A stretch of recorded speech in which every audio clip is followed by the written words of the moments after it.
C'est un immense plaisir de vous avoir par rapport à ce que l'OIM pouvait offrir comme service il y a 1 an et demi. Permettez-moi de retracer un peu l'histoire de la raison d'être de ce centre médical ici. Il y a un an et demi, en septembre 2016, lorsque je prenais mes fonctions à l'OIM Djibouti, le centre avait fait face à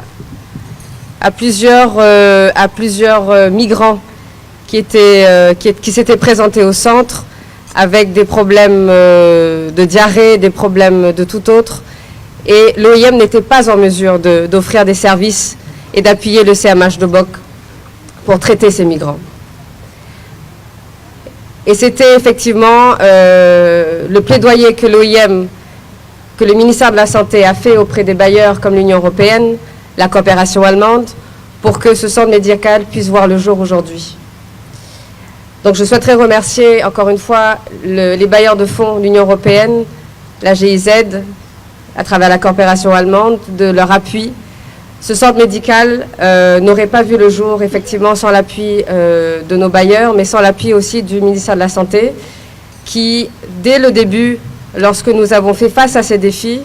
de ne pas pouvoir traiter ces migrants dans notre centre et de les prendre en charge, nous avons tout de suite établi une forme de collaboration auprès du ministère de la Santé pour pouvoir alléger le fardeau que toute cette population migrante peut amener sur la région d'Obok, mais peut amener aussi sur la République de Djibouti.